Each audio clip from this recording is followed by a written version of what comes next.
আসসালামু আলাইকুম গাইস, কেন আছো বেগুন? আলহামদুলিল্লাহ, আপনার দোয়ায় আমরা অনেক ভালো আছি। আজকে মার্জানা আফা আমাদেরকে ইলিশ রান্না করে দেখাবে। পেঁয়াজ দিয়ে এখন একটু নেড়ে দিচ্ছে। এখানে আড়াই কাপের মতো পেঁয়াজ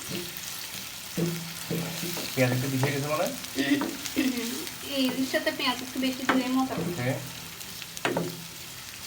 আর 2.5 কাপের মতো হচ্ছে তেল দিয়ে দিচ্ছি। 2.5 কাপ। আজকে আমরা ইলিশ আনছি চাঁদপুর থেকে, একটা মাত্র ইলিশ আনছি। বলো মার্জান, তোমার শ্বশুর বাড়ি নাকি চাঁদপুর? বহুত ভালো লাগে শ্বশুর বাড়ি চাঁদপুর হইলে। শুধু ইলিশ খেতাম, শুধু ইলিশ খেতাম, শুধু ইলিশ খেতাম। দিয়ে দিচ্ছি এখানে 1/2 টেবিল চামচের মতো হলুদের গুঁড়া, 1/2 টেবিল চামচ মরিচের গুঁড়া, স্বাদ মতো লবণ। এখন মশলাগুলো কষায় নিচ্ছি। আর কোনো মশলা দিব না। ধনিয়া জিরা কিচ্ছু দিবে না? না। হ্যাঁ, টেস্ট হবে। হ্যাঁ,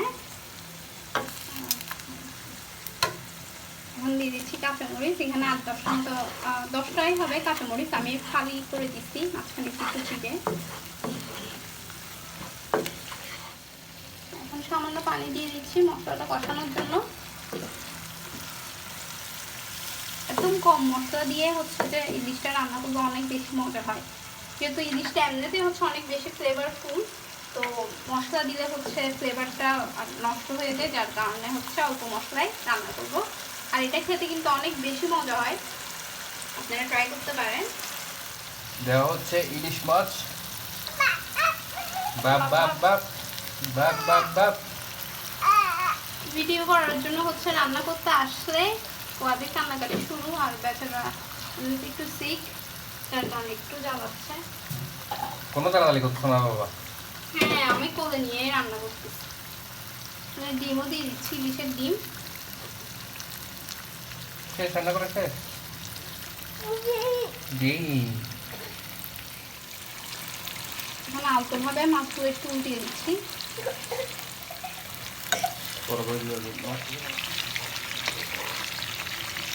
এগুলো যেহেতু আজকে ভাজা ছাড়া রান্না করছি, এই জন্য হচ্ছে আলতোভাবে উল্টে দিতে হবে। অনেক সাবধানে করতে হবে কাজটা। মাছগুলো উল্টিয়ে দিচ্ছি অনেক সাবধানের সাথে।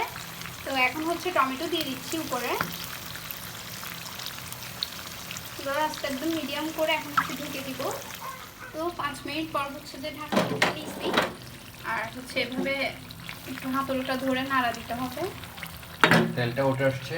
হ্যাঁ, আর এখন হচ্ছে আমি এখানে ইলিশ মাছের ডিমগুলোকে হচ্ছে যে ভেঙে দিচ্ছি। মাছের ডিমগুলোকে ভেঙে দিচ্ছি যাতে ভেতরেও মশলাটা ভালোভাবে ঢুকে। আপনারা চাইলে এটা আলাদাভাবে ফ্রাই করে দেন হচ্ছে পিস করে নিতে পারেন, কিন্তু আমি আজকে অত ঝামেলা করিনি। একদম সিম্পল ভাবে হলুদ মরিচ দিয়েই রান্না করা দিচ্ছে। জাতীয় মাছ ইলিশ রান্না করতে যত সহজ আমি জানতাম না আগে। এখন হচ্ছে এখানে 1 কাপের মতো পানি দিয়ে দিচ্ছি। এটা হচ্ছে জাস্ট ঝোলের জন্য। এটা যেহেতু আজকে ইলিশ ঝোল রান্না করতেছি, তো ঝোলের জন্য পানি দিয়ে দিলাম। এই তো এখন হচ্ছে ঢেকে দিব 5 মিনিটের জন্য, দেন হচ্ছে রেডি হয়ে যাবে। আলহামদুলিল্লাহ, আমাদের ইলিশ হয়ে গেছে, দেখতে পাচ্ছেন আপনারা কি ইয়াম্মি লাগতেছে। সো ফিনিশ রান্না, এখন খাওয়ার পালা।